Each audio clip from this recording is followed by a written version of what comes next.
ఇల్లు కట్టి డబ్బులు కట్టలు దాచారని చెప్తారు మనకి. ఎక్కడ దాచుకోవడానికి వీలు లేదు. అంత కాన్సన్ట్రేషన్ ఆఫ్ వెల్త్ ఉంది. పాలిటిక్స్ అంతే. మంత్రి గారి కొడుకు ఎమ్మెల్యే అవుతాడు, ఎమ్మెల్యే గారి కొడుకు మళ్ళీ ఎమ్మెల్యే అవుతాడు. అది ఒక ఫ్యామిలీ, కులమే కాకుండా ఫ్యామిలీలోనే ఉంది. ఇది డెమోక్రసీకి మంచిది కాదు. Social justice, economic justice, political justice కోసం ఇలాంటి సర్వే చేసి ఎంతమంది ఇంకా ఈ పొలిటికల్ పవర్లోకి రాలేదు, ఎన్ని కులాలు రాలేదు, ఆ కులాలు ఏం పని చేస్తున్నాయో, కుల వృత్తి చేసే వాళ్ళ సంఖ్య ఎంత, అడుగు తినేవాళ్ళు ఇంకా ఎంతమంది ఉన్నారు అనేటువంటి లెక్కలు తీయటం అవసరం అని మేము చెప్పాము. మేము చెప్పింది అది. కాబట్టి ఏంటంటే డెమోక్రసీలో భాగం. డెమోక్రసీ ఇన్ని రకాలుగా మనం మారిపోయినాం. కాబట్టి ఇది ఫైనల్గా నిజంగా రాజ్యాంగాన్ని మనం అమలు చేస్తే economic justice and political justice రెండు వచ్చేటట్లయితే, ఆ వెల్త్ కూడా డిస్ట్రిబ్యూట్ అయినట్లయితే అందరికీ హక్కు ఉండాలి. మన భారతదేశంలో క్రియేట్ చేసిన వెల్త్ మనందరికి అందులో షేర్ ఉండాలి. అలాగే పొలిటికల్ పవర్, డెమోక్రటిక్ పవర్. ఇది మన జాతి ఆధారంగానో, కులం ఆధారంగానో, ఫ్యామిలీ ఆధారంగానో రాజులు అయ్యేటువంటి భారతదేశం కాదు ఇప్పుడు. మనం ఎలక్టెడ్ రిప్రజెంటేటివ్, క్యాండిడేట్స్ సీట్లు ఇచ్చేటప్పుడు కానీ, గెలిచేటప్పుడు కానీ ఖచ్చితంగా కులం అనేటువంటిది మనకు ఫౌండేషన్. ఆ కులం లేకుండా ఉండాలి. ఈ స్పిరిట్ ఆఫ్ ది కాన్స్టిట్యూషన్ అమలు చేసి మనం అసలు స్పిరిట్ ఆఫ్ ది కాన్స్టిట్యూషన్ ఏంటి, భారతీయులు ఒక జాతి అవ్వాలి. మనం జాతి అవ్వాలి. ఆ స్పిరిట్ని దృష్టిలో పెట్టుకుని మీరు జాతి అవ్వండి, మనం అందరం ఒకటే అని చెప్పేసి మనం రుజువు చేసుకుందాం. అమెరికా పోయి కుల సంఘాలు పెట్టుకున్నారు. అమెరికాలో కుల సంఘాలు ఉంటాయి. వాళ్ళందరూ నవ్వుతారు. మరి మీరందరూ ఇండియన్స్ కదండి. ఇండియన్స్ సార్, మేము వేరు సార్, మేము డిఫరెంట్, మేము సుపీరియర్. వాడంతా వాడు పిచ్చోడు, మాకెంత పని చేసేవాడు. అక్కడ చెప్పుతాం యూనివర్సిటీలో విపరీతమైన డిస్క్రిమినేషన్ అమెరికాలో. ఇంకెప్పుడు మనం నేర్చుకుంటాం? ఎప్పుడు స్పిరిట్ ఆఫ్ ది నేషన్. ఇక్కడ అంబేద్కర్, పూలే ఒక్కడే కాదు, గాంధీ, నెహ్రూలు కూడా నేషన్ అనేటువంటి చెయ్యాలి, కుల నిర్మూలన జరగాలి అనేటువంటి వాళ్ళ ఉద్దేశం. అది మనం చేయాల్సిన అవసరం ఉంది. ఎందుకంటే మనం అందరం కలిసి మేము భారతీయులం అన్నాం. భారతీయులు అవ్వలే, మనం భారతీయులు అవ్వాలి అనేటువంటి ఉద్దేశంతో ఆ రాజ్యాంగంలో ఉన్న స్పిరిట్ని మేము ప్రభుత్వం దృష్టికి తీసుకురావడం జరిగింది. ఆ ప్రభుత్వం సర్వే చేయించింది. ఏం సర్వే చేయించారో మాకు తెలవు. సర్వే చేయించామని మేము అడిగినాం కదా, ఒక 6 మంది ఇది కూర్చొని ఎంత క్వశ్చన్ నిధులు ఏం క్వశ్చన్లు అడగాలి అనేటువంటిది కూడా మేము రాసాం. ఇట్లా ఈ క్వశ్చన్లని మీరు అడగండి, ఆన్సర్లు చేసి అన్నీ తీసుకురండి, అప్పుడు మనం చెప్పుదాం ఏ కులం ఆయన ఏ ఆధిపత్యంలో ఉండడు, ఏ కులం ఆయనకి ఫ్యాక్టరీలు, ఇండస్ట్రీలు, భూములు ఉన్నాయి, ఏ కులం వాడికి ఏమీ లేకుండా ఉన్నాడు అనేది తెలుసుకోవడం రాజ్యాంగ స్పిరిట్ తోటే. ఇంకొక కులాన్ని అవహేళన చేయడం కానీ లేకపోతే వ్యతిరేకించడం కాదు. రాజ్యాంగంలో మనం రాసుకున్నాం, అదే అక్కడ అదృష్టం. రాజ్యాంగం చెప్పిందని మనం మాట్లాడేటువంటి స్వేచ్ఛ ఈరోజు మనకు ఉంది. ఏంటంటే అంత ప్రోగ్రెసివ్ కాన్స్టిట్యూషన్ అది. ఆ కాన్స్టిట్యూషన్ ప్రాక్టికల్గా నెహ్రూ రిఫరెన్స్ ఎందుకు ఇచ్చారంటే నెహ్రూకి సాధ్యం కాలేదు అమలు చేయడం. కానీ డెమోక్రసీని చూపించాలి బ్రిటిష్ వాళ్ళకి. మేము ఉన్నాం చూడు, మా ఎలక్ట్రల్ సిస్టమ్ నడిచింది చూడు అని చెప్పుకోవాలి. కాబట్టి బలమైన కులం నడిపిస్తుంది, గెలుస్తుంది అనుకుంటే రాని అని చెప్పి చేసుకొచ్చాడు. కులాలు అనేటువంటి దాన్ని కులాల బేసిస్ మీద డెమోక్రసీకి కూడా ఫౌండేషన్ కాస్ట్ లేకపోతే డెమోక్రసీ ఉండేది కాదు. నిజం కొట్టుకొని చచ్చేవాడు కూడా. ఈ సుపీరియర్ కాస్ట్ అనేటువంటి ఏంటంటే ఒక ఎన్ఫోర్స్ చేసింది, అథారిటీని ఎన్ఫోర్స్ చేసింది. అరే రా ఓటే అని చెప్పేసి ఓటేశారు. మొదట్లో లిబరలైజేషన్ వచ్చిన తర్వాత వీళ్ళు కూడా తెలివి ఓటే పో అన్నారు. అయితే ₹1,00,000 తీసుకోరా అని డబ్బులు ఇచ్చి ఓటు కొనుక్కుంటున్నారు. మొదట్లో డబ్బులు కొనలే. కులం మీద చెప్పి ఏంటని ఎందుకు రావా అని గద్దించి చేసపోయి ఓటేసేవారు, నిలబెట్టి ఓటేశారు. ఇప్పుడు డబ్బులు ఇవ్వడం మొదలుపెట్టారు. ఇప్పుడు వచ్చే వరకు లేటెస్ట్గా ఏమవుతుందంటే వాళ్ళు ఓటర్కి వీళ్ళకి తిరిగి వచ్చింది, వీళ్ళలో చైతన్యం వచ్చింది. ఆ చైతన్యాన్ని మనం దృష్టిలో పెట్టుకొని ప్రజాస్వామ్యం నిర్మించాలి. ఓటేసేవాళ్ళు మీరు మామూలు సింపుల్ ఒక స్త్రీ పెద్ద ఆమె దగ్గర పోయి అడగండి, ఏమ్మా డబ్బులు నేను అడిగాను సర్వే చేసేటప్పుడు, ఏమ్మా నువ్వు డబ్బులు తీసుకున్నావట? తీసుకున్నానయ్యా. ఎవరు ఇచ్చారు? అంటే బీజేపీ వాళ్ళు ఇచ్చారయ్యా. మరి అంటే బీజేపీ వాళ్ళకి ఏంటి వేస్తున్నాను అన్ని ఎందుకు చెప్తాను నేను? డబ్బులు తీసుకుంటే ఓటేస్తామా? చూడు ఎంత తెలివి ఉందో చూడండి ఆ ముసలానికి. మరి తర్వాత ఏంటన్నమాట, వాళ్ళు రావద్దు, టీఆర్ఎస్ వాళ్ళు ఇయ్యారుగా, తీసుకుంటామంటే తీసుకోకపోతే వాడు అసలు దగ్గరికే రాలేను, డబ్బులు ఇవ్వాల్సిందే. మరి కాంగ్రెస్ వాడు ఇవ్వాల్సిందే. మరి అదేంటమ్మా, తప్పు కాదండి. ఏం తప్పు సార్, వాడు కోట్లు సంపాదిస్తాడు సార్, గెలిచేవాడు. చూడండి కింద తెలివి ఎలా ఉందో. కాబట్టి నాకు అవకాశం దొరికింది, నలుగురు దగ్గర డబ్బు తీసుకుని నా ఇష్టం వచ్చిన ఓటేస్తా. చూడండి, డబ్బులు తీసుకొని ఓటే అంటే అదేంటమ్మా నీకు టీఆర్ఎస్ ఇష్టం కదా? లేదు, నాకెవడు ఇష్టం లేదు సార్. చూడండి కింద ప్రజలు ప్రజాస్వామ్యం సర్వైవ్ అయింది అంటే ఓటర్ మూలంగా. ఓటర్ తెలివిని చూపెట్టాడు భారతదేశంలో. వాడి తెలివితోటే ఓటేస్తున్నాడు, వాళ్ళు ఆలోచించే ఓటేస్తున్నాడు. డబ్బులు తీసుకొని ఓటే, డబ్బులు హక్కే అంటాడు. ఎందుకంటే నువ్వు సంపాదిస్తావు, నువ్వు సేవ చేయట్లే. నువ్వు తీసుకునే డబ్బు నాకేముంది, 5 ఏళ్ళకి ఒకసారి అడుగుతుందంటే ఏదో వాడొక 2 ఏళ్ళు ఈడో 3 ఏళ్ళు ఇస్తే నేను బతుకుతా అని అందరూ అడగడం. డబ్బులు ఇవ్వకపోతే ఓటేయట్లు. ఇప్పుడు ఎవడో మాకు సేవ చేసేది ఏమి లేదు అని చెప్పేసి అంటున్నారు. కానీ ఎవడకు కావాలనో వాడు తెచ్చుకుంటారు. మీరు చూడండి ఎలక్షన్ సిస్టంలో చూడండి, ఇందిరాగాంధీ అథారిటీని బిహేవ్ చేస్తే ఎమర్జెన్సీలో కామన్ పీపుల్ ఏమైనా జైల్లో పెట్టింది, పెద్ద పెద్ద నాయకులను జైల్లో పెట్టింది. కామన్ పీపుల్ ఏమి నష్టపడలే, ఇంకా రైళ్లు మంచిగా నడిచినాయి, ఆఫీసులు పోతే పనులు నడిచినాయి. అయినా ఓటర్ ఇందిరాగాంధీని ఓడించిండు. జైల్లో పెట్టడం తప్పు, వాడు నష్టపడలే. కానీ నాయకుడు ఉండాలి, డెమోక్రసీ ఉండాలి. చూడండి ఎంత మెచ్యూర్డు ఓటర్. చూడండి బ్రహ్మాండమైన 75 ఏళ్లలో బ్రహ్మాండమైన మెచ్యూరిటీ డెమోక్రసీలో ఓటర్కి. ఓటర్ తెలివైన వాడు. వీళ్ళు గవర్నమెంట్ నడిపి ఇట్లా కొట్టుకొని వస్తున్నారు. తర్వాత ఎమర్జెన్సీ తర్వాత ఎలక్షన్ పోయితే ఇందిరాగాంధీ మళ్ళీ వచ్చింది. మళ్ళీ నువ్వే దిక్కమ్మా, ఎవరికి పాలనే రావటం లేదని చెప్పి తీసుకురాలే. చూడండి మీరు ప్రజల దగ్గర పోయి ఇది బీజేపీ కమ్యూనల్ పార్టీ అని వాళ్ళు ఏమేమి, కమ్యూనల్ సెక్యులరిజం వాళ్ళ భాష కాదు, మన భాష. అది ఎవడు పని చేస్తాడో వాళ్ళు వింటారు. ఖమ్మం ఏరియాలో భద్రాచలం బీజేపీ వాళ్ళు పోయి రాముడు గుడి కట్టించినాం, మేము మాకు ఓటు వేయాలన్నారు. భద్రాచలం అక్కడ బాగా పాపులర్ మాకు ఖమ్మంలో. మేము రాముడు గుడి కట్టించినాం కదా, మీరందరూ ఓటు వేయాలని చెప్పారు. నువ్వు ఎందుకు గుడి కట్టించినావు అంటే నీకు రాముడి మీద భక్తి లేదా? రాముడు నీ కోసం బట్టి కట్టి లేదా మా కోసం కట్టించినవాను? నీకు వద్దా రాముడు? దేవుడు వద్దా నీకు? వాళ్ళకి దేవుడు కావాలా, రాముడు కావాలా? రాముడిని సొంతంగా నావాడు అని జేబులు వేసుకుంటే ఊరుకోట్లా.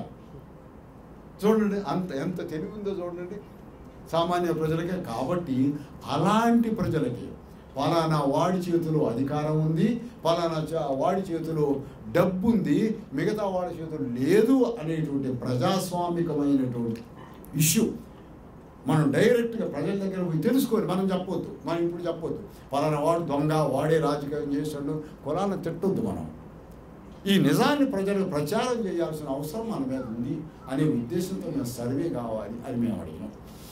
రకరకాలుగా ప్రభుత్వం భయం ఉంది. టీఆర్ఎస్ గవర్నమెంట్ సర్వే చేసింది, బయట పెట్టలా. మరి టీఆర్ఎస్ వాళ్ళు చేయలేదు, మీరు పెట్టరాదండి అని వీడు బయట పెట్టట్లా. అంటే అంత ఇష్యూలు అందులో ఉన్నాయన్నమాట. పూర్తిగా డబ్బు, అధికారం కొన్ని కులాల చేతుల్లో ఉంది. బయట పెడితే బ్రతకం అనేటువంటి భయం వాళ్ళకు ఉంది. ఇది ఎంత సర్వే ఎలా చేశారో తెలియదు, ఎవరు చేస్తున్నారో తెలియదు, రహస్యం చేసి ఈ సర్వేని చదవడం కోసం జస్టిస్ సుదర్శన్ రెడ్డి గారు తీసుకొచ్చాడు. ఆయన సంబంధమే లేదు ఇందులో. కంచాయిలై మాటే మాట్లాడే కంచాయిలై అందులో మెంబరు. అంటే ప్రభుత్వానికి అనుకూలంగా ఉన్న వాళ్ళని చూసి ఈ కమిషన్లో ఈ చేస్తున్న సర్వే ఇది ఉంది అని చెప్పి చెప్పాలి అనుకుంటున్నారంటే నిజం చెప్పాలి అనుకోవట్లేదు, ఏదో దాయాలనుకుంటుంది గవర్నమెంట్. ప్రజలకు తెలియజేయాలి, ప్రజాస్వామ్యం ఇది. ప్రజలు తెలియదు పలానా చేతులు అధికారం ఎన్ని 52 నుండి ఇప్పటికో ఎంతమంది మంత్రులు ఒక కులం నుంచి అయ్యారు, ఎంతమంది అసలు వాళ్ళకి విలేజ్ పంచాయతీ కూడా తెలవని వాళ్ళు ఎంతమంది ఉన్నారు, ఎంతమంది అడుక్కు తింటున్నారు, భూములు ఎవరి చేతిలో ఉన్నాయి, ఫ్యాక్టరీలు ఎవరి చేతిలో ఉన్నాయి, యూనివర్సిటీలు ఎవరి చేతిలో ఉన్నాయి, కార్పొరేషన్లు ఎవరి చేతిలో ఉన్నాయి. ఇవన్నీ కూడా మనం తెలుసుకోవాల్సిన అవసరం ఉంది. డెమోక్రటిక్ స్పిరిట్ అది. పొలిటికల్ స్పీట్ కాదు ఇది, పాలిటిక్స్కి సంబంధించింది కాదు ఇది. కాబట్టి ఈ సర్వే చేయాలి అని చెప్పి అంటున్నాం. అది ఎంపవర్మెంట్ తీస్తుంది. ఏంటంటే అప్పుడు ప్రజల ముందు పెడతాం. ఇప్పటికే ప్రజల బ్రహ్మాండమైన తెలివి ఉంది. వాడు డబ్బుల కోసం ఎమ్మెల్యే అయ్యిండు అని అంటున్నారు, తిడతారు. మీరు విన్నారో ప్రజలు చూస్తే వాడు చెబుతూ కొడతా ఉంటారు. వాడు కనపడలేదు అంటారు. మనం అన్నట్టు వాళ్ళు మాట్లాడరు. వాళ్ళకి అంత తెలుసు. అలాంటి వాళ్ళకి ఈ మెటీరియల్ కూడా మనం ఇస్తే ప్రజాస్వామ్యాన్ని వాళ్ళు రక్షిస్తారు. నాయకులు రక్షించరు, వాళ్ళు రక్షిస్తారు ప్రజాస్వామ్యాన్ని. కాబట్టి మనం ఆ లెక్కలు బయటకు తీయాలనేది మాత్రమే మేము చెప్తూ ఉన్నాం. అది ఎందుకో దాయటానికి ప్రభుత్వం కూడా దాయటానికి ప్రయత్నం చేస్తుంది. రాహుల్ గాంధీ మనకంత అదృష్టం బాగుండి సోషల్ జస్టిస్ అనేటువంటి మాట ప్రచారం చేశాడు.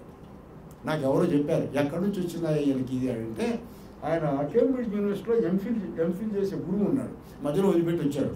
ఆ గురువు చెప్పిండట, మీ రాజ్యాంగంలో సోషల్ జస్టిస్ ఎకనామిక్ జస్టిస్ అని ఉందయ్యా, అది అమలు కాదా? ఇక మీరన్నీ వాడారు.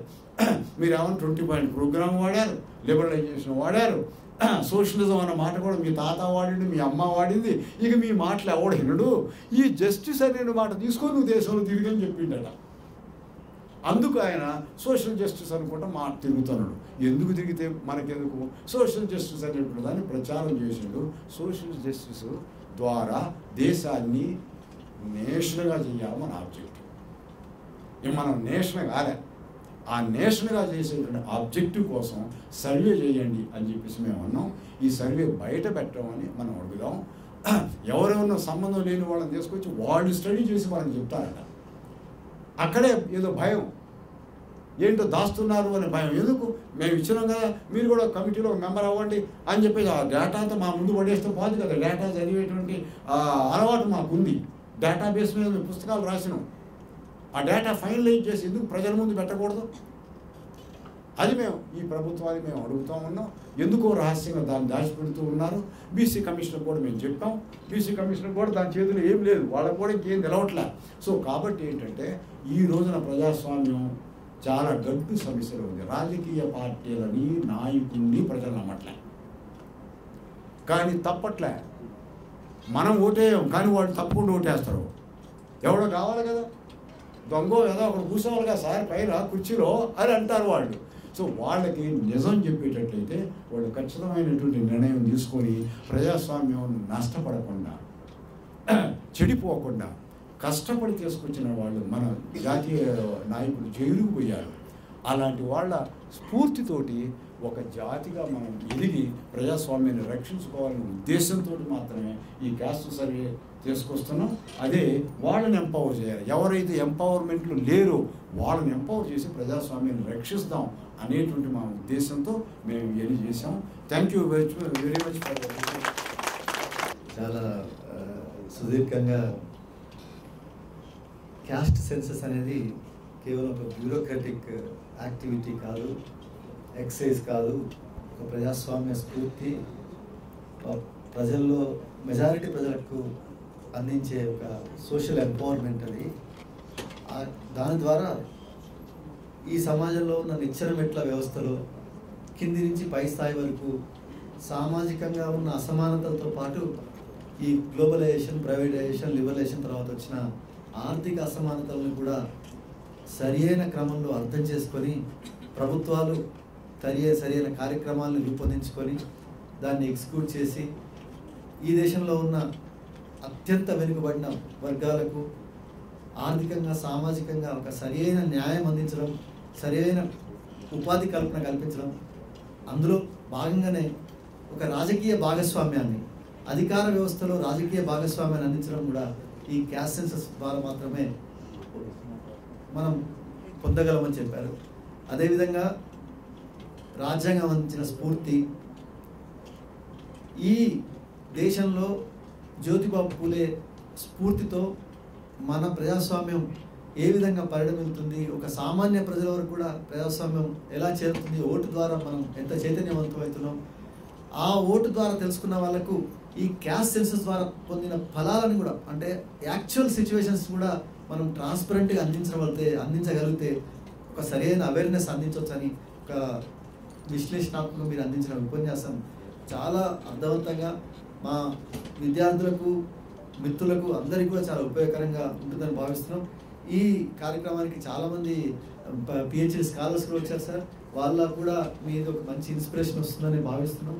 Thank you very much. ఇక ఈ తెలంగాణ బీసీ ఎంప్లాయీస్ అసోసియేషన్ నుండి చంద్రశేఖర్ గౌడ్ గారు, రమ గారు, ఇంకా ఇతర ఈసీ మెంబర్స్ కూడా ఈ కార్యక్రమానికి వచ్చారు. Thank you very much. మీ అందరికీ మా విశ్వవిద్యాలయం తరఫున మనస్ఫూర్తిగా థ్యాంక్స్ చెప్తున్నాను. ఇప్పుడు కార్యక్రమంలో ఒక 10 నిమిషాల పాటు, ఎందుకంటే మధ్యాహ్నం 2 o'clock ఇంకొక పెద్ద కార్యక్రమం ఉంది యూనివర్సిటీలో, అందుకని ఎక్కువ సమయం తీసుకోలేము. కానీ ఒక ఇంటరాక్షన్ సెషన్ కూడా ఉండాలని కోరుకున్నాం మేము. అందులో భాగంగానే మీరు బయట నుంచి వచ్చిన గెస్టులు కావచ్చు, మన మిత్రులు కావచ్చు, ఎవరైనా తిరుమల గారిని స్పష్టంగా సూటిగా ఏమైనా ప్రశ్నలు అడగాలనుకుంటే అడగాలని కోరుకుంటున్నాను.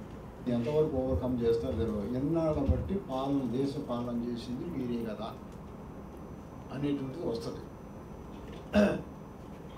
కాబట్టి మీరు ఎందుకు చేయలే ఇంతకుముందు? వాళ్ళ మీద విసుగొచ్చే బీజేపీ ఓటేశారు. బీజేపీ హిందుత్వకు ఓటేలే. భారతదేశంలో జనం అంతా కూడా ఏదో మీ పక్కన వాళ్ళు ముస్లింలు ఉంటారు, వాళ్ళు మనోళ్ళు కాదు అంటే నమ్మరు. మన దేశంలో కలిసి బతుకుతున్న వాళ్ళ తాత మా తాత కలిసి ఉన్నారులే అనుకుంటారు. వాళ్ళు చెప్పే సిద్ధాంతం ప్రజలకు నమ్మరు. సో కాబట్టి ఏంటంటే వీళ్ళ కాంగ్రెస్కు వ్యతిరేకంగానే కాంగ్రెస్ 2 డిసడ్వాంటేజ్ ఏమైందంటే లాంగ్ పీరియడ్ పాలన చేయటమే కాకుండా ర్యాంపెంట్ కరప్షన్. మన్మోహన్ సింగ్ టైంలో లిబరలైజేషన్ తర్వాత విపరీతమైన కరప్షన్, మినిస్టర్లు అందరూ బాగా కోట్లు సంపాదించుకున్నారు అనేది ప్రజలకు తెలుసు. ఈరోజు అసలు అన్ని పార్టీలు కరప్ట్ పార్టీలు అనుకుంటాయి. ఆ రోజు మాత్రం మార్పు కావాలనే ఉద్దేశంతో చేశారు. కొంత పొలిటికల్ స్ట్రాటజీ కూడా ఉంటుంది కొన్ని రాష్ట్రాల్లో. దీంతోపాటు ఓవరాల్ ఇదనమాట. సో కాబట్టి వీళ్ళు ఏంటంటే వాటన్నిటిని అధిగమించి ఇది ఒక పెద్ద ఐడియాలజికల్ ఇష్యూ చేసి ఎక్కువ మందిని కలుపుకొని ఒక పెద్ద ఐడియాలజికల్ మూవ్మెంట్ని పొలిటికల్ మూవ్మెంట్గా కన్వర్ట్ చేసేటప్పుడు మాత్రమే ఈ పార్టీకి మళ్ళీ భవిష్యత్తు ఉంటుంది అని చెప్పేసి నేను అనుకుంటున్నాను. ఇప్పుడు అక్కడెక్కడో అవుతుంది కదా వాళ్ళ కాన్ఫరెన్స్లో, ఇది అనుకుంటున్నారు వాళ్ళు. కానీ కాంగ్రెస్లో కింద వాళ్ళందరికీ ఐక్యత ఉండదు, ప్రతి పార్టీలో ఉంటుంది. కాంగ్రెస్ వాళ్ళు అందరూ కూడా పదవి కోసమే పనిచేస్తారు. వాళ్ళందరినీ కలుపుతారా? ఐడియాలజికల్గా ఎడ్యుకేట్ చేస్తారా? సిద్ధాంతపరంగా కాంగ్రెస్ నిలబెట్టగలుగుతారా అనే దాని మీద ఆధారపడి ఉంటుంది. కాబట్టి కాంగ్రెస్ వస్తుందని నాకు తేలికగాను ఒక ఇష్యూ, డిబేటబుల్ ఇష్యూని కాంగ్రెస్ అందించింది నేషన్కి, అంతే. But at the same time I have a question ఏంటంటే దెర్ ఈస్ ఎ కన్ఫ్యూజన్. ఒకటి, రాష్ట్రాలకి నిజంగా అధికారం ఉంటుందా? ఇప్పుడు కొత్త చర్చకు దారితీస్తుంది ఏంటంటే బీసీ క్యాస్ట్ సెన్సస్ చేయొద్దు, బీసీ క్యాస్ట్ సర్వే చేయాలి అని అంటున్నారు. And how we can understand this distinction? Because there is a difference between caste survey, there is a difference between, caste census. So caste census generally will have the authority to be conducted by the government of India at the central level. అదే దీన్ని మనం ఏ విధంగా అర్థం చేసుకోవచ్చు? ఒకవేళ అర్థం చేసుకున్నప్పటికీ మనము దీన్ని ఈ చర్చను ఏ విధంగా మనం ముందుకు అంటే how we can prolong this debate and discussion, sir. Thank you. I think కర్ణాటకలో కూడా అయినట్లుంది. సో ఈ సర్వే చేయడం అనేటువంటిది కోర్టు ముందు పెట్టడానికి, వీళ్ళ పాపులేషన్ ఎంత ఉంది, ఈ పాపులేషన్ ఉంది కాబట్టి వాళ్ళు 50% సీలింగ్ని మీరు తీసేయండి అని చెప్పేసి కోర్టులకు చెప్పడానికి ఒకటి అర్థమవుతుంది. వాళ్ళ కోసమే చేయాలి. రెండవది ఏమిటి అంటే కింద ఉండే వాళ్ళందరిలో ఒక డిబేట్ కావాలి, ఒక డిబేట్ ద్వారా చేసుకోవాలి. వీళ్ళలో ఎన్లైటన్మెంట్ వస్తుంది. ఓహో, ఎన్నాళ్ళ బట్టి మనకు అధికారం లేదా, మనకు ఆస్తి లేదా అనేటువంటి ఆలోచన రావాలి. అధికారం అనుభవించిన వాళ్ళు ఇది నిజమే కదా అనేటువంటి ఒక డెమోక్రటిక్ స్పిరిట్తో చర్చించుకోవాలి. మనం చర్చించుకునే అవకాశం దొరుకుతుంది. ఇప్పుడు డేటా లేదు, డేటా లేకుండా అల్లేం అట్లా అన్నప్పుడు వాళ్ళు అంటారు, మరి మీరే అయ్యారు కదా అంటే ఒప్పుకుంటారు. మేము అయ్యామంటే మాకు ఎఫిషియెంట్, మాకు ఆ శక్తి ఉంది, మేము నాయకుడిగా శక్తి ఉంది మాకు, కాబట్టి మేము అయ్యాము అనేది అంటారు. ఇప్పుడు మనం దీన్ని బయట పెడితే అది డిబేటబుల్ అవుతుంది. అయిన తర్వాత మనం ఏమవుతుంది, ప్రజలు అనేటువంటి వాళ్ళు ఎంత ముందుకు వస్తారు, ఎంత యాక్టివ్ అవుతారు, ఎంత అమలు చేయాలని చూస్తారు అనే దాని మీద ఆధారపడి ఉంటుంది. ఈ సెంచరీ 21st సెంచరీ డెఫినెట్గా సెంచరీ ఆఫ్ సోషల్ జస్టిస్ అవుతుంది. భారతీయులు స్లోగా మూవ్ అవుతారు, స్లోగా నేర్చుకుంటారు. బ్రిటిష్ వాళ్ళ దగ్గర నేర్చుకోవాల్సింది నేర్చుకున్నారు, మొఘల్స్ దగ్గర నేర్చుకోవాల్సింది కూడా నేర్చుకున్నారు. ఇప్పుడు డెమోక్రసీలు నేర్చుకోవాల్సింది నేర్చుకుంటున్నారు. వాళ్ళకి ఒక డెమోక్రటిక్ స్పిరిట్ కింద వాళ్ళకి అర్థమైంది. నువ్వు కొడితేనే పోయి పోలీసులు కేసు పెడతా అంటున్నారు, అట్రాసిటీ కేసు పెడతా అంటున్నారు వాళ్ళు. ఆ అవేర్నెస్ వచ్చింది. ఆ అవేర్నెస్ బేస్ మీద ఈ మెటీరియల్ అందించినట్లయితే తప్పకుండా వాళ్ళు పోరాటం చేస్తారు. ఒకవేళ రాజ్యాంగం పర్మిట్ చేయకపోయినా కూడా సీట్లు వాళ్ళు అలాట్ చేసుకునేటప్పుడు మనవాడు కావాలా, ఎప్పుడు ఏదైనా ఈ కాన్స్టిట్యున్సీలో అనే తెలివితేటల కింద నుంచి వచ్చి బహుశా డెమోక్రసీ ఏర్పడటానికి జాతి ఏర్పడటానికి ఉపయోగపడుతుంది అని చెప్పి మేము అనుకుంటున్నాం. లేదు, ఈ యొక్క కాస్ట్ సిస్టమ్కి సంబంధించినటువంటి సెన్సస్ని పూర్తి చేసి నేను రాహుల్ గాంధీ, ఆ కేంద్ర ప్రభుత్వంలో ఆ యొక్క కుటుంబం ఏదైతే రాహుల్ గాంధీ గారు ఇచ్చినటువంటి పిలుపుకు నేను దాన్ని పూర్తిగా న్యాయం చేస్తానని చెప్పి మాట్లాడుతూ తాను ఒక ఇంటర్వ్యూ ఇచ్చారు. కానీ గత 10 ఏళ్ళుగా పరిపాలించినటువంటి కేసీఆర్ ప్రభుత్వం కానీ అప్పుడు ఏదైతే సర్వే చేశారో అది బయటపెట్టలేదు. ఇప్పుడున్న ప్రభుత్వం పూర్తి స్థాయిలో బయటపెట్టలేదు. ఈ బీసీ వర్గాలకు చెందినటువంటి వాళ్ళు దాంట్లో మెంబర్గా ఉంటూ వాళ్ళకి తలకి ఉంటున్నారని చెప్పి తమరే చెప్పారు. నేను అడిగేది ఏంటంటే, ఇలాంటి సందర్భాల్లో ఇంత అవేర్నెస్ వచ్చిన తర్వాత కూడా ఒక అంశాన్ని తీసుకొని ప్రభుత్వాలు పూర్తిగా మన డబ్బుతోటి సర్వేలు చేయించి ప్రభుత్వంలో ఉద్యోగులతోటి చేయించాలని చెప్పినటువంటి ముఖ్యమంత్రి గారు ఒకవేళ ఇలాంటి సర్వేని బయటపెట్టకుండా పూర్తిగా దాన్ని జనానికి తెలియలేకుండా చేస్తే ఏదైతే నాయకత్వంలో ఉన్నటువంటి వ్యక్తులకు మళ్ళీ తిరిగి పోరాటాలు చేసినటువంటి పరిస్థితుల్లో ఉన్నప్పుడు మీరు ఇచ్చే సూచన ఏంటి? ఏ రకంగా వాళ్ళకి న్యాయం జరుగుతుంది, మనం ఏ దారిలో మనం వెళ్ళాలి అనేటువంటి వాళ్ళకు మీరు ఇచ్చే సూచన ఏంటి? తెలంగాణలో, ఆంధ్రాలో తక్కువ. వీళ్ళు 46% అని మొన్న చెప్పారు. దాని దగ్గర ఎక్కడ 12-13 సంవత్సరాల్లోనే 46కి ఎలా పడిపోయారు? తప్పకుండా ఏదో మ్యానిపులేట్ చేస్తున్నారు, సెన్సస్ ఏదో మ్యానిపులేట్ చేస్తారు. అంతేకాకుండా ఇంకో పని కూడా ఉంది ఇక్కడ. 56% ముస్లిమ్స్ని కలిపి పెట్టారు. ముస్లిమ్స్ కలిపి అంటే ఏంటి? రాజకీయం ఇక్కడ కనపడుతుంది. 56% అని చెప్పకపోతే నమ్మరనే ఉద్దేశంతో చేశారు. అది సిన్సియర్గా సర్వే చేయలే వాళ్ళు. పొలిటికల్ మ్యానిపులేషన్ కనపడుతుంది ఇందులో. సో ఇంకోటి పెద్ద కాంట్రవర్సీ తీసుకొచ్చి పెట్టింది ఏంటంటే, మనం ఒక్కోసారి ఓపెన్గా డిబేట్ చేయలేని కూడా కొన్ని ఉంటాయి. ముస్లింలు బీసీలు కాదు, రాజ్యాంగంలో గుర్తించలే, బీసీలు అనలే. ఈ ఇష్యూ వచ్చింది, డిబేట్ చేసినారు. మరి ఎవరిని పెడతాం ఇందులో అని చెప్పేసి అంటే, మహాత్మా గాంధీ కూడా ఒకసారి అన్నాడు, హిందువులలోనే కులం ఉంది, మిగతా కులం లేదు, మీరు చెప్పండి మాకు కూడా కులం ఉందని క్రిస్టియన్స్ని ముస్లిమ్స్ని అన్నాడు. మా కులం ఉన్న మతాలే అని మీరు అంటారా? ఎవరు అనలే, మాకు లేదు, మా కులం లేదు, మేము గుర్తించలేదు అన్నారు. సో కాబట్టి ఏంటంటే ముస్లిమ్స్ని గుర్తించలే, బీసీలుగా గుర్తించలే, రాజ్యాంగం లేదు. పొలిటికల్గా అవసరం కోసం అని చెప్పేసి ఈరోజు అందులో కలపడం అనేది అక్కడ పాలిటిక్స్ కనపడుతుంది. ఇక్కడ మ్యానిపులేషన్, అందుకు డేటా పూర్తిగా బయట పెట్టట్లే. అంటే సాధ్యమైనంత వరకు దాన్ని మ్యానిపులేట్ ఎలా చేయాలి అని చెప్పి చూస్తూ ఉన్నారన్నమాట. సో అలా ముందు ముస్లిమ్స్ డిక్లేర్ చేయాలి, మేము మాది కుల సమాజమే అన్నాక అప్పుడు ఒక కమిషన్ వేయాలి. అది అప్పుడు రాజ్యాంగం ప్రకారంగా ఒప్పుకుంటారా లేదా అని చెప్పి చెప్పాలి. ఇంకో విషయం కూడా మనం గమనించాల్సింది, ఈడబ్ల్యూఎస్ అని ఒకటి పెట్టారు. కాకా కాలేకర్ కమిషను రిపోర్టు తయారు చేసిన తర్వాత నెహ్రూకు సబ్మిట్ చేశాడు ప్రధానమంత్రిగా. తిరుమూర్తి హౌస్లో కూర్చున్నాడు ఒకరోజు ఉదయం. ఈయన పర్మిషన్ తీసుకొని పోయి, సార్ నా రిపోర్ట్ అయిందని ఇచ్చాడు. ఏముంది అని అడిగాడు నెహ్రూ. ఏముందంటే, సార్ కాకా కాలేకర్ బ్రహ్మాండమైన పని చేసిండు, బీసీ కులాల లిస్ట్ లేదు, ఆ లిస్టు తయారు చేసిండు ఆయన. సోషల్లీ ఎడ్యుకేషనల్లీ బ్యాక్వర్డ్ వాళ్ళు బీసీలు అని 340 ఆర్టికల్ చెప్పింది. ఆ 340 ఆర్టికల్ ప్రకారంగా ఎన్ని కులాలనే చెప్పాడు. చెప్పిన తర్వాత ఎకనామిక్ క్రైటీరియా తీసుకున్నారా అన్నాడు నెహ్రూ.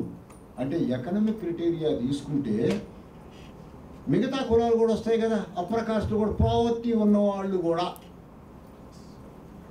అప్పుడు వాళ్ళు అనుకున్నారు కాన్స్టిట్యూషన్ తయారు చేసేటప్పుడు కూడా పావర్టీ బేస్ మీద రిజర్వేషన్ ఇవ్వద్దు అనుకున్నారు. ఎందుకంటే భారతదేశానికి స్వాతంత్రం తీసుకొచ్చింది 10 సంవత్సరాల్లో పావర్టీ లేకుండా చేస్తాం. పావర్టీ లేకుండా చేసిన కులం ఉంటుంది కాబట్టి కులాల బేస్ మీద రిజర్వేషన్ అనుకున్నారు.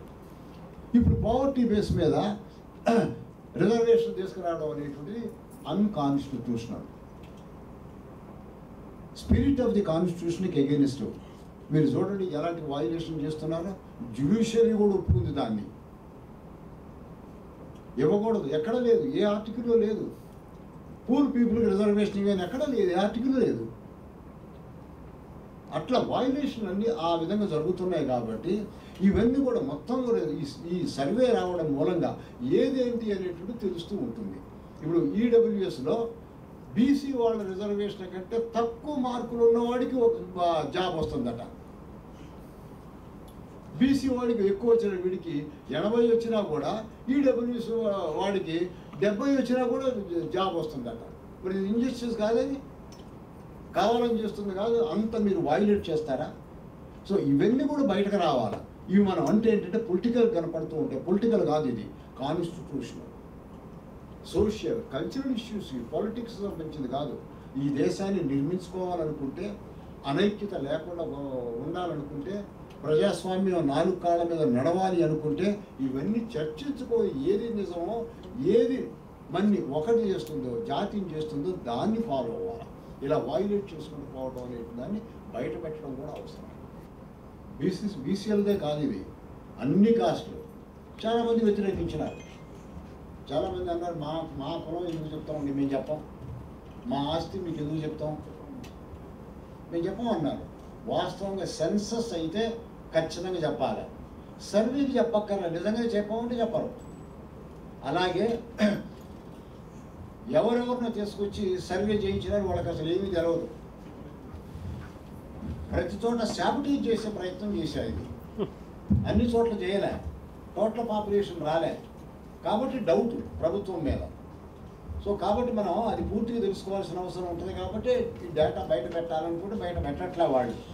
రెండోది నేను అనేది ఏంటంటే, మీరు అనేది నేషనలిజం అనేటువంటి దాన్ని నేషనలిజం నుంచి నేషనలిజం పోవటం కాదు. నేషనలిజం అనేటువంటిది డిక్లైన్ అయింది, కాస్ట్లోకి వెళ్ళిపోయింది.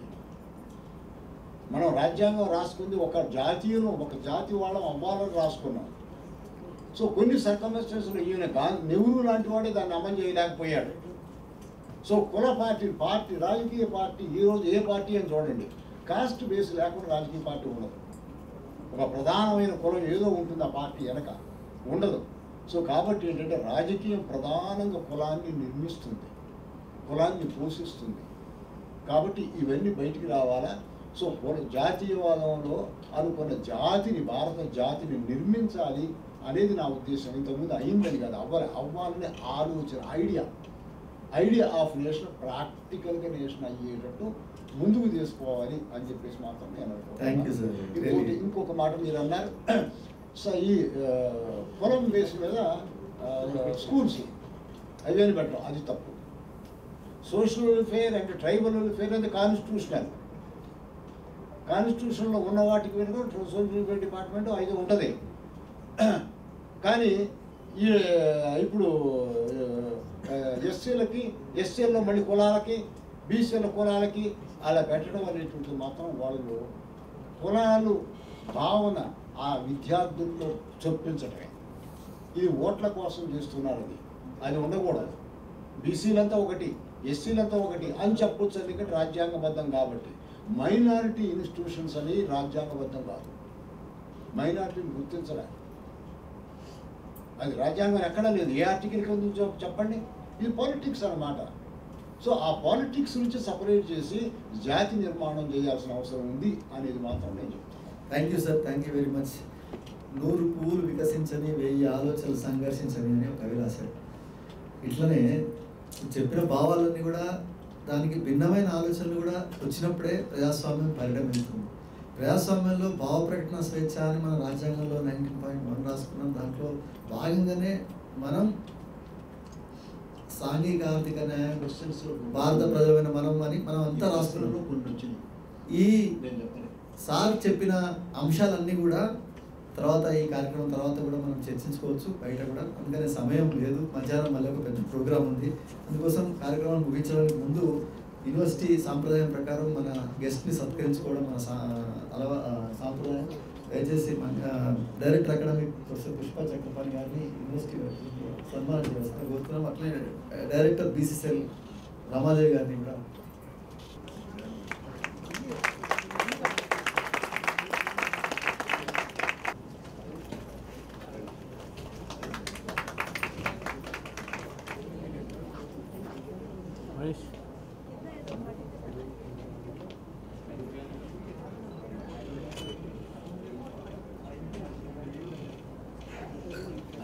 The dais of the dais and invitees to join the through online and offline.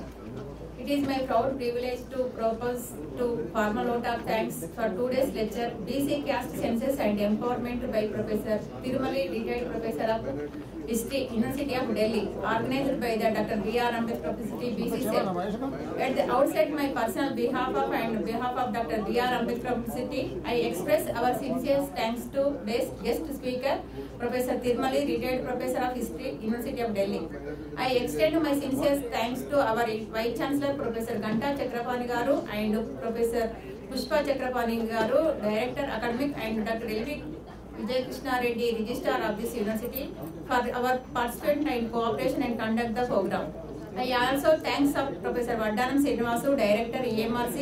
Last but not least, I convey my sincere thanks to all the invitees of this program, all directors, deans, heads of the branches, teaching staff and non-teaching staff, members and representatives of the various students and research scholars, services associations of today function, and more particularly to EMRC crew members, engineering branch, director, academic office staff, and vice chancellor's office staff, and administration office staff, and FO and PRO branch for extended their cooperation for conducting this memorial lecture in a smooth manner. Once again, thanks to one and all. My request our Vice Chancellor and dignitaries to kindly felicitate our today's keynote speaker.